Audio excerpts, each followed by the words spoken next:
The war map gave Adolf Hitler every reason to be confident. Operation Barbarossa, Germany's invasion of the Soviet Union begun on June 22, 1941, had succeeded spectacularly on nearly every front. One Soviet army after another had been smashed as Germany's Ostheer, its army in the east, plunged deep into the industrial heart of Joseph Stalin's vast Eurasian state. By September, Hitler's legions were within sight of Leningrad, while to the south, German and Romanian divisions had swept across the north shores of the Black Sea, threatening vital petrochemical and agricultural production within the vulnerable Ukraine and Crimean regions. Between the two sectors, Army Group Center, under Field Marshal Fedor von Bock, had taken 61,000 prisoners and destroyed 5,700 enemy tanks. Bock's soldiers had conquered land as far eastward as the Russian city of Smolensk and were now less than 180 miles from the Soviet capital. It was time, Hitler decreed, for a push against the center, toward Moscow. The last great decisive battle of war. Operation Typhoon, the campaign Hitler predicted would be the last great decisive battle of the war, was the result of a debate between Hitler and the Army High Command, Oberkommando des Heeres, OKH, over the war's military objectives. From the beginning of Barbarossa, Hitler had insisted that the Wehrmacht give top priority to the destruction of Soviet field armies, and only afterward to the capture of strategic assets in the north and south. Prestige targets like Moscow did not figure prominently in Hitler's planning, and as late as August 1941, his orders to OKH stressed that the most important missions before the onset of winter are to seize the Crimea and the industrial and coal regions of the Don, deprive the Russians of the opportunity to obtain oil from the Caucasus, and in the north, to encircle Leningrad and link up with the Finns rather than capture Moscow. But August brought smashing German successes to the north and south of the Eastern Front, lending credence to intelligence reports that the Soviet regime teetered on the brink of collapse. Moreover, a tempting cluster of Soviet divisions seemed to be massing west of Moscow around the cities of Vyazma and Bryansk, ripe for encirclement by Hitler's fast-moving panzer spearheads. Hitler thus allowed himself to be persuaded by OKH and his field generals to launch a major attack against forces defending the Soviet capital. On September 6th, he issued Führer Directive 35, which called for the destruction of Soviet armies opposite Army Group Center, to be followed by the pursuit of Soviet forces along the Moscow axis. Challenges of logistics. To put Führer Directive 35 into operation, the staffs of Army Group Center and OKH prepared plans for Operation Typhoon, a massive offensive along a 150-mile front employing 15 panzer divisions, 8 motorized divisions, and 47 infantry divisions, a total of about 1.9 million men. For the attack, Army Group Center assembled 4,000 heavy artillery pieces, 549 combat aircraft, and as many as 1,700 tanks. For once, Hitler's generals would enjoy numerical superiority over their Soviet opponents in addition to their well-known qualitative edge. The plan called for a double envelopment of Soviet frontline forces at the rail hub of Vyazma on the Smolensk-Moscow highway. General Hermann Hoth's 3rd Panzer Army would surround Vyazma from the north, while General Erich Höppner's 4th Panzer Army would attack from the south. Farther south, General Heinz Guderian's 2nd Panzer Army would encircle the defenders at the crossroads center of Bryansk. Once Vyazma and Bryansk were encircled and their defenders wiped out, the Soviet capital would presumably be enveloped or overrun as circumstances dictated. Guderian would strike out for Bryansk on September 30th, and the main thrust would begin on October 2nd. If the Ostheer had a weakness, it was its logistical tail. Captured rail lines were handling only around half to two-thirds of their former capacity, while competing demands by garrison commanders in Poland squeezed supplies passing through to the front. To make matters worse, Typhoon's 6 armies had only 4 major railheads from which to draw ammunition, fuel, and food, and the armies could not operate far from these railheads, given poor road networks and Germany's chronic shortage of motor transport. 2/3 of Germany's artillery was still horse-drawn as Operation Typhoon began. Of the 13,000 tons of supplies per day needed to sustain Army Group Center's 70 divisions, its motor pool was able to supply just 6,500 tons over decrepit Russian roads.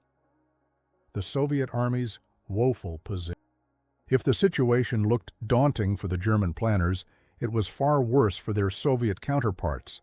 The grim task of defending Moscow fell primarily to the Western Front, or Army Group, commanded by Lieutenant General Ivan Konev.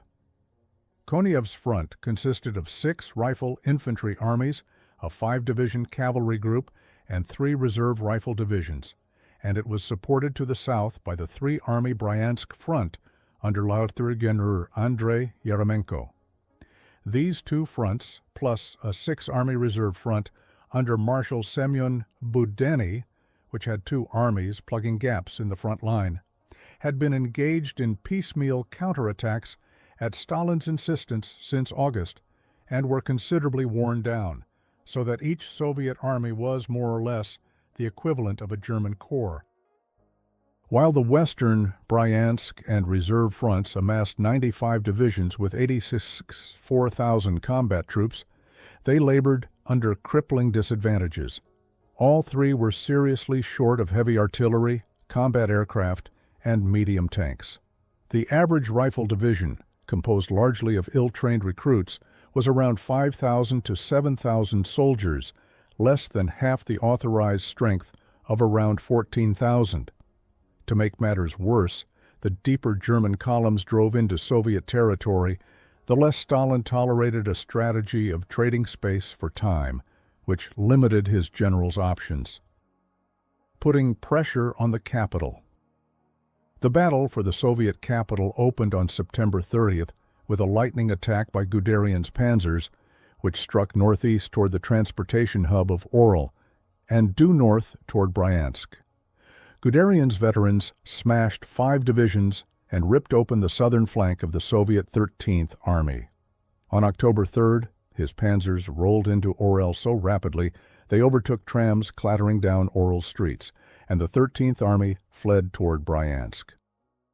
Typhoon's main effort began on October 2nd, when the 3rd and 4th Panzer Armies turned on the Soviet defenders around Vyazma.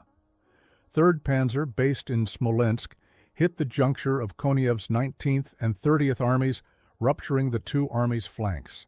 In 2 days, it captured bridges over the Dnieper River, opening the northern door to Vyazma. South of Vyazma, Hupner's 4th Panzer Army attacked on a narrow front and broke through Budeny's 43rd Army, holding its LVII Panzer Corps in reserve to exploit the breakthrough.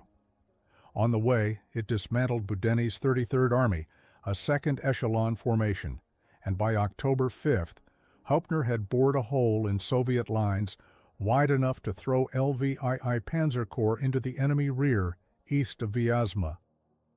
While Bach surged forward with his armored divisions, his 3 infantry armies, the 2nd, 4th, and 9th, succeeded in pinning the Soviet 16th, 20th, 24th, and 50th Armies.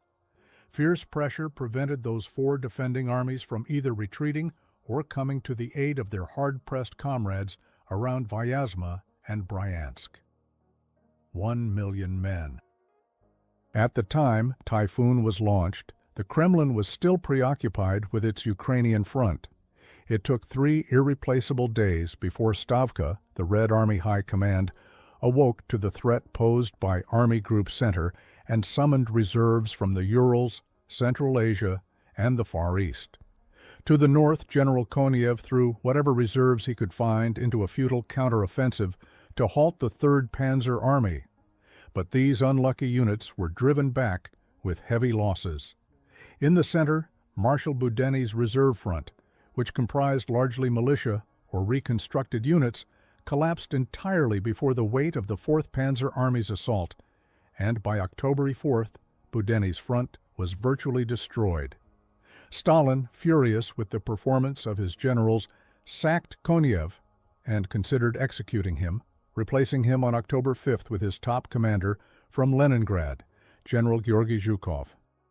By October 6th, the Soviet picture had grown worse.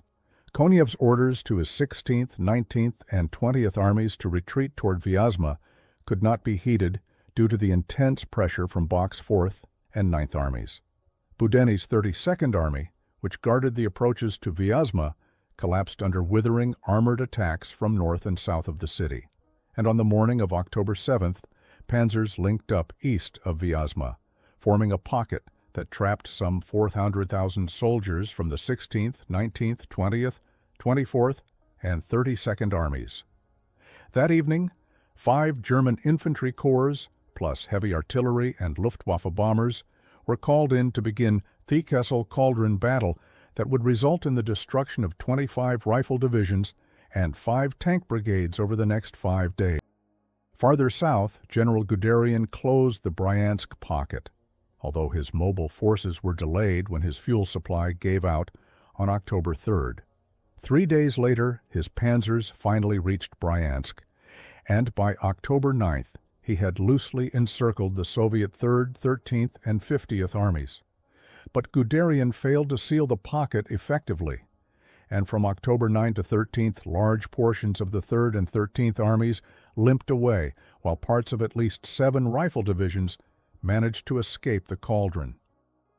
All told, the first phase of Typhoon was another disaster for the Red Army. Despite the imperfect closure of the Bryansk pocket, Bok estimated that his army group had captured 67 3098 prisoners, killed around 3,000 defenders, and destroyed or captured 1,277 tanks and 4,378 artillery pieces. The Red Army had lost 64 rifle divisions, 11 tank brigades, and 50 artillery regiments, about 1 million men, during Typhoon's first 2 weeks, and Hitler's propaganda minister Joseph Goebbels confidently informed foreign correspondents, "The annihilation of Timoshenko's sick army group has definitely brought the war to a close." T-34s stall for time. East of Bryansk, Guderian's spearhead, the 24th Panzer Corps, sat idle at Orel for 2 days of excellent weather while supply convoys went back to Novgorod-Seversky to bring up more fuel. When Guderian resumed his drive toward Tula, an ordnance center along the Orel-Moscow highway, a fierce counterattack by Soviet T-34 medium tanks slowed his progress at the Lisiza River. By October 7th, the first light snows began to fall, and despite artillery and Stuka dive bomber support, Guderian's spearhead ground to a halt before Soviet delaying actions at the roadside town of Mtensk. Soon, the Russian Rasputitsa, or period of mud, set in, immobilizing Guderian's mechanized forces until winter freezes hardened the roads. Reflecting complete confidence in its ability to take Moscow at will, OKH convinced Hitler that Stalin's northwestern and southwestern fronts could also be destroyed, while an all-out lunge at Moscow was attempted. 9th Army and 3rd Panzer Army, therefore, were ordered to send detachments north to Rzev and Kalinin, respectively 200 and 120 miles northwest of Moscow, which they captured by October 14th. Guderian was similarly directed to dispatch his XL Fate Panzer Corps south toward Kursk. The result was a dilution of Army Group Center's armored strength at the time Zhukov was placing every available platoon on the likely approaches to the Soviet capital. While the Vyazma pocket was being liquidated, a half-hearted German pursuit under Hübner's 4th Panzer Army commenced, using the SS Das Reich Motorized Infantry Division as its spearhead. Before long, however, Das Reich was stopped cold on the Minsk-Moscow highway by 2 newly formed tank brigades equipped with the excellent T-34 medium tanks. The 2 tank brigades fought tenaciously for 4 days, delaying 4th Panzer Army's push toward Moscow and giving Zhukov some badly needed time to move forces, including strategic reinforcements from Siberia, into position at Borodino, Yelnya, and Mozhaisk, a trio of strong points west of Moscow.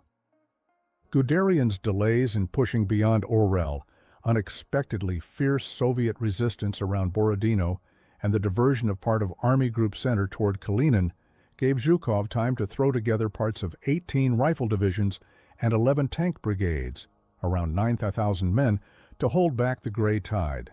He set up a new defensive line about 75 miles west of Moscow, centered around 3 cities on the main approaches to the capital, Volokolamsk, Mozhaisk, and Maloyaroslavets. But by October 15th, Bok was ready to attack once again. Maloyaroslavets, guarded by the 43rd Army, was the next of Zhukov's positions hammered by the powerful LVI Panzer Corps.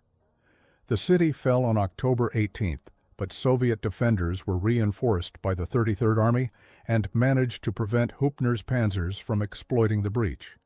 To the north, meanwhile, savage fighting at Volokolamsk further delayed the German advance until October 27th, when snow, rain, and mud began to affect Bok's mobility in a serious way. The miserable Russian weather. At Mozhaisk, Zhukov faced his most serious crisis. There, the SS Das Reich and 10th Panzer Divisions met stiff resistance at the nearby town of Borodino, which was guarded by the 32nd Rifle Division, some 50 tanks, and a like number of artillery pieces. It took 2 days for Hopner's panzers to grind through the defenses there, but by October 18th, Das Reich had blasted its way into Mozhaisk, 55 miles from Moscow.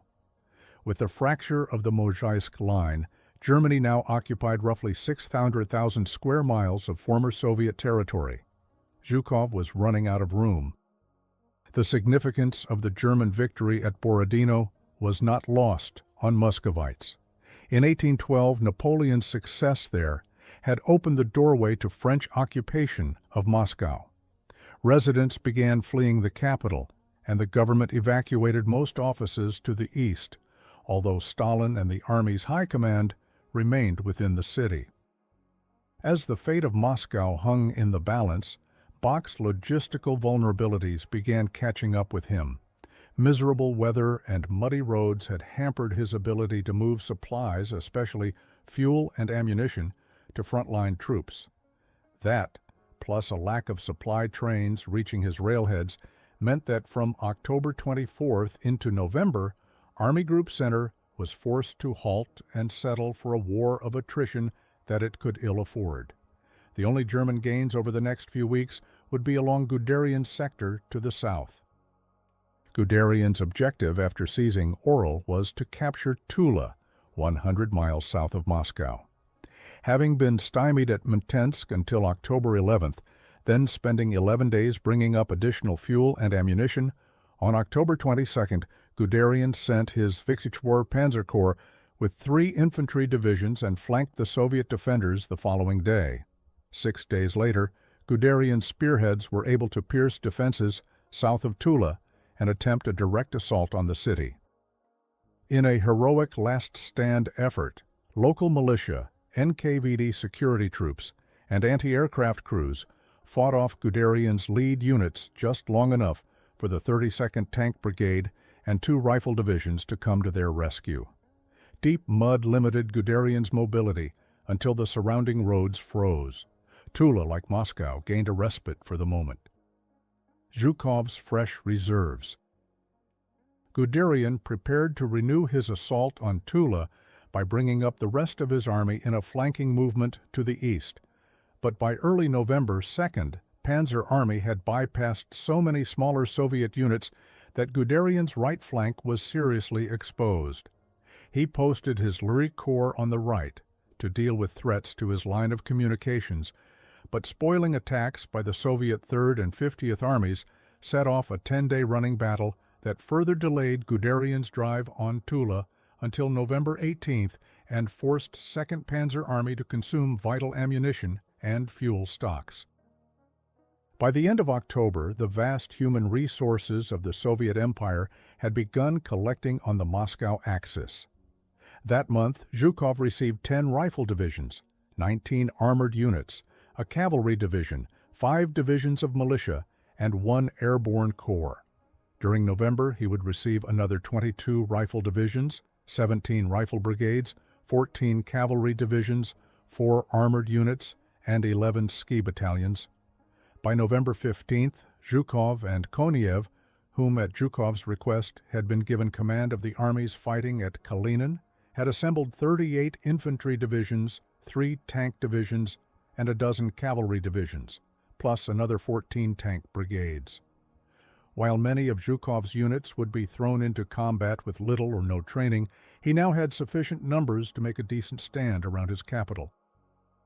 West of Moscow, Zhukov deployed 7 armies, from north to south, the 30th, in the north near the Moscow Sea and Volga Reservoir, the 16th along the Lama River, the 5th behind Mozhaisk at the town of Tushkovo, the 33rd along the Nara River south of the Minsk-Moscow Highway, and the 43rd farther up the Nara. Below that, the 49th Army was charged with holding back Guderian's panzers from the road below Tula, while the 50th Army held Tula proper. Zhukov, whom Stalin had warned would face a firing squad if German jackboots touched Moscow's streets, did not wish to repeat the mistakes made by Stavka when it had dispersed its strength in piecemeal counterattacks. A ruthless man who occasionally had incompetent generals shot as examples to others, Zhukov was not afraid to give Stalin his unvarnished military opinion. However, Stalin once again insisted upon offensive action, and Zhukov had no choice but to appease the dictator by conducting a number of spoiling attacks that dispersed his reserves but did little to create decisive results. One final heave, and we shall triumph. In Berlin, Hitler faced the same crossroads decision that Napoleon faced at Smolensk 129 years before. Should he press on toward Moscow, or should his men go into winter quarters and rebuild their strength? OKH intelligence reports claimed that the remaining defenders were demoralized remnants of defeated field armies, plus a scratch collection of untrained militia and NKVD troops. Hitler predicted to the Wehrmacht's operations chief, General Alfred Jodl, "One final heave, and we shall triumph." Thus, on November 12th, OKH ordered Bach and his army commanders to resume their offensive on November 15th. The second phase of Operation Typhoon called for Bach to encircle Moscow with another double envelopment. The 3rd and 4th Panzer Armies, a total of 18 divisions, would attack from the north, while Guderian's 2nd Panzer, 9 divisions, would capture Tula and drive toward Moscow from the south. To keep Zhukov from reacting to these flanking movements, Field Marshal Guenther von Kluge's 4th Army would launch pinning attacks with his 14 infantry divisions along the Nara River. The plan seemed sound, but its execution, Bach knew, would be difficult. He had the equivalent of about 38 divisions for this last phase of Typhoon, roughly half the number that participated in his initial onslaught. To the north, the 3rd Panzer Army had committed its reserves around Kalinin, while local Soviet counterattacks forced Bach to deploy the 2nd and 9th Armies on his exposed flanks. Bach's logistical constraints also had not eased. He had no significant stockpiles at jumping-off points for his men, and the OKH Quartermaster Department, unable to supply Army Group Center's requirements of 30 trains per day, simply cut the Army Group's quota by 1/4. Even that reduced amount did not get through to Bach's forward railheads. It would be a close battle for both armies. Deciding the fate of Moscow. The final struggle for Moscow opened with a 3-division attack by 9th Army's X-7 Corps, supported by the 1st Panzer Division, against Major General Dmitry Lelyushenko's 30th Army at the Moscow Sea. The 30th, still recovering from bitter fighting around Kalinin, fell back toward Klin, 52 miles from the capital. This retreat allowed 3rd Panzer Army to move over the Lama River, 60 miles from Moscow.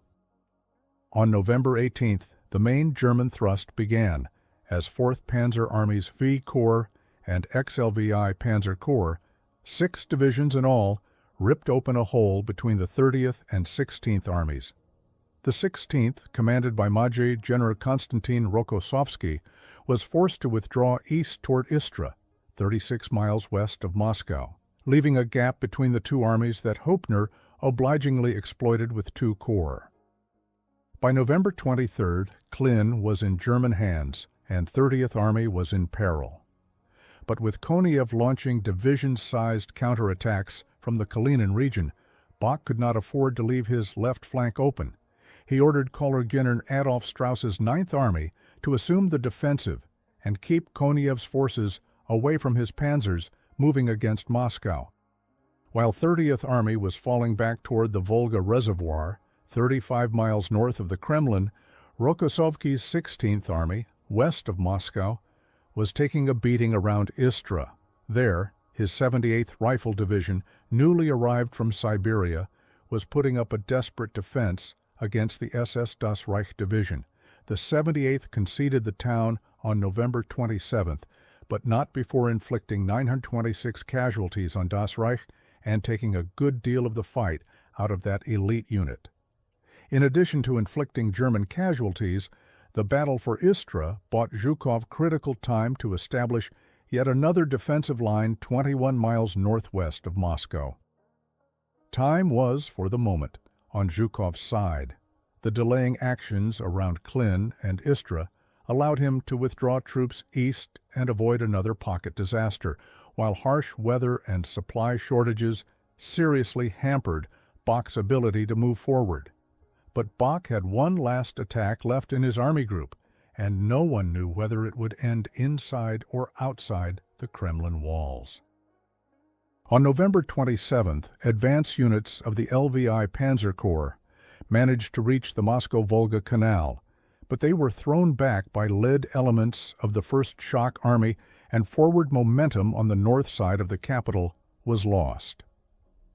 Northwest of Moscow, on November 30th, the 2nd, Panzer Division captured the town of Krasnaya Poliana, 17 miles away, but fierce resistance by Rokossovsky's army, increasingly severe weather, and fuel shortages stopped Hoepner's advance there. Kluge late attack. To the south, around Tula, Guderian spent late November fending off counterattacks against his line of communication and gathering fuel to launch one last attack. Meanwhile, at Tula, the Red Army moved replacements into Lieutenant General Ivan Boldin's 50th Army. Spoiling attacks by Boldin's Siberian 413th Rifle Division damaged Guderian's right flank badly enough to require him to throw off divisions to protect his flank, delaying his planned encirclement of the city. It was not until November 24 that Guderian was able to send his 24th Panzer Corps northeast of Tula in an effort to encircle the city, but his all-out effort ground down against unexpectedly strong Soviet defenses, and Guderian, to his disgust, received no help from the plotting Kluge, whose 4th Army provided negligible support from its divisions north of Guderian's advance. Although German tanks briefly cut the Tula-Moscow highway on December 3rd, the next day armor dispatched by Zhukov forced Guderian to withdraw from the city's outskirts and stand on the defensive. South of the Minsk-Moscow highway, Kluge's army sat idle through the late November maelstrom, keeping watch along the Nara River, and giving Zhukov the opportunity to move units from his 5th and 33rd Armies north to assist the hard-pressed Rokossovsky. It was not until the early hours of December 1st that Kluge launched a 4-division attack against well-prepared Soviet defenses. Kluge's troops performed superbly, but by then Hoepner's 4th Panzer Army had been stopped, and there was little that the 4th Army could do at this late date.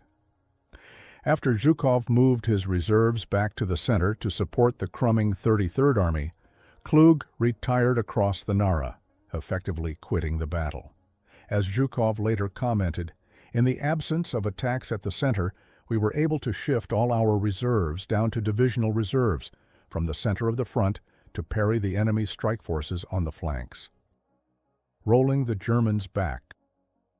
Hitler's Wehrmacht had reached its high water mark. From the Moscow suburb of Khimki, less than 12 miles from the Kremlin, reconnaissance troops allegedly could see the gleaming onion domes of the city in the distance. But they were dangerously low on fuel and ammunition. They had sustained around 5,000 casualties and lost over 700 tanks in the second phase of Typhoon, and although OKH did not know it, the Red Army now held a numerical advantage. On December 8th, Hitler agreed to suspend offensive operations, citing uncooperative weather, but ordered Bock to hold all conquered territory. Unbeknownst to OKH, 3 fresh armies, the 1st Shock, 10th, and 20th, had arrived at Moscow, and on November 30th, Stalin approved a counteroffensive proposal employing 6 armies. The new armies lacked significant armor, but Zhukov planned to use them to pull the steel fangs out of Bock's panzer divisions.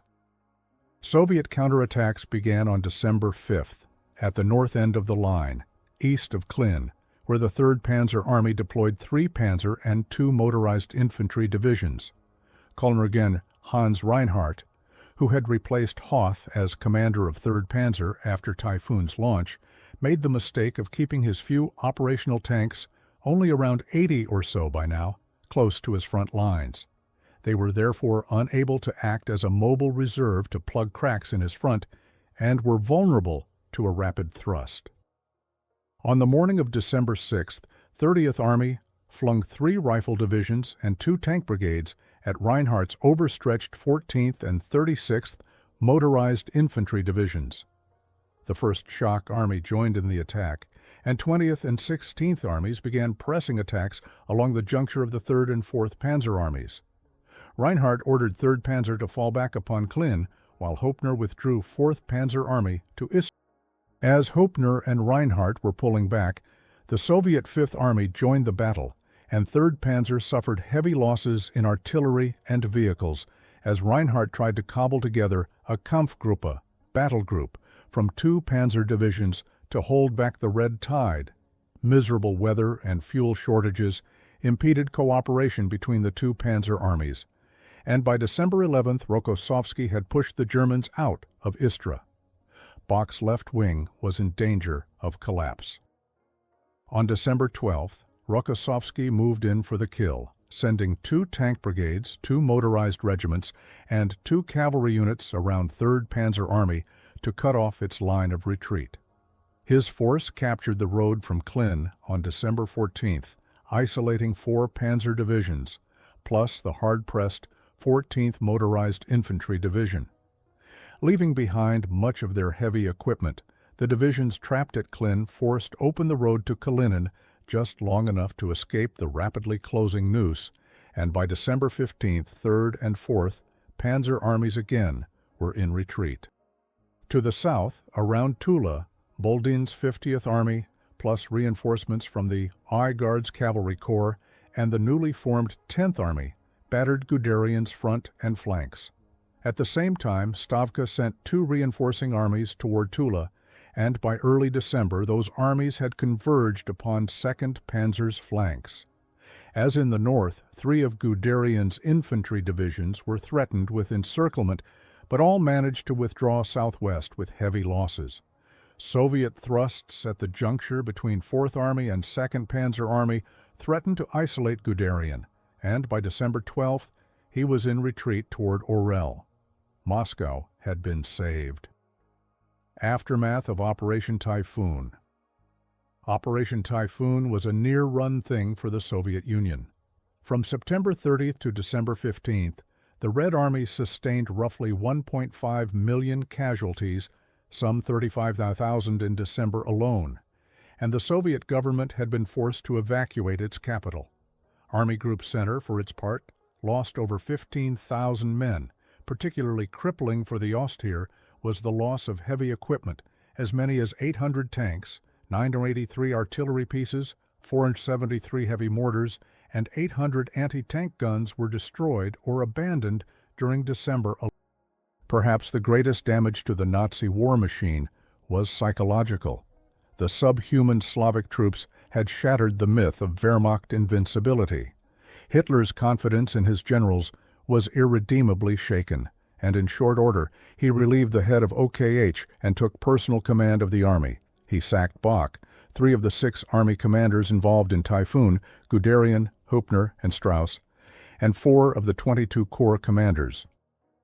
The first phase of Operation Typhoon, culminating in the liquidation of the Vyazma and Bryansk pockets, was brilliantly conceived and almost flawlessly executed. Its few shortcomings can be attributed to logistical shortages and to Guderian's failure to close the Bryansk pocket aggressively, allowing a number of Soviet troops to escape to Tula, where they would join the reconstituted 50th Army in defense of that city. The operational pause during early November, when the Red Army was reeling, was due to structural flaws in the Ostheer that prevented adequate fuel and ammunition from reaching Army Group Center's front lines. By the time Bach was ready to resume his attack, both numbers and climate had begun to favor Zhukov. It was the second phase of Operation Typhoon, the last push to Moscow, that was the most flawed of all. Harkening back to the German experience at the Marne in World War I, when Germany might have defeated France had it thrown in its last reserves, both OKH and Bach were prepared to commit every remaining soldier on the assumption that the Red Army simply had no reserves left. Hitler allowed himself to be persuaded by overly optimistic reports, claiming that the Red Army and Stalin's dictatorship had sustained so many casualties that they could be toppled with one last shove. When trained reinforcements arrived from Siberia and the Far East, and when Stavka proved capable of forming fresh armies, the critical assumption underlying Hitler's lunge against the Soviet capital evaporated. The Soviet Union would not suffer the fate of Poland, France, and the Low Countries.